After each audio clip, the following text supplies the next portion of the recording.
કારેલીબાગ વિસ્તારમાંથી પસાર થતી વિદેશી દારૂ સહિતની કાર સાથે આરોપી કપિલસિંહ વિરેન્દ્રસિંહ કુંતલને પીસીબીએ તારીખ 30મીએ ઝડપી પાડ્યો હતો। કપિલસિંહે વિદેશી દારૂનો જથ્થો રેલવે મેમુકાર શેડ પાસેના સ્ટોરરૂમમાંથી લાવ્યો હતો, જેના પગલે પીસીબીએ રેલવે પોલીસને જાણ કરી હતી, જેમાં પોલીસે સ્ટોરરૂમમાંથી 38 લાખ ઉપરાંતનો વિદેશી દારૂનો જથ્થો ઝડપી પાડ્યો હતો। આ બનાવમાં રેલવે પોલીસે કપિલસિંહ અને રૂબિન ઉર્ફે કટે વિરુદ્ધ ગુનો નોંધી તપાસ હાથ ધરી હતી। આ બનાવ બાદ રેલવે પોલીસે રેલવે એલસીબી સહિતની એજન્સીઓ દ્વારા રેલવેની હદ વિસ્તારમાં તપાસ હાથ ધરી હતી।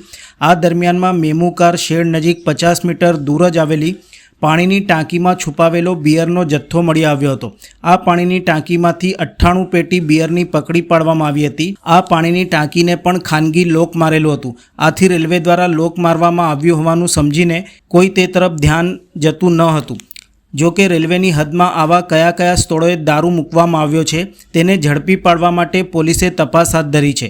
આ બિયરનો જથ્થો પણ રૂબિન ઉર્ફે કટેનો હોવાની શંકા સેવાઈ રહી છે, જે આધારે રેલવે પોલીસે તપાસ હાથ ધરી છે। જ્યારે બીજી તરફ રેલવેના 38 લાખના ઝડપાયેલા વિદેશી દારૂ પ્રકરણમાં રેલવે પોલીસે કપિલસિંહ કુંતલને ટ્રાન્સફર વોરંટથી તેનો કબજો મેળવ્યો હતો।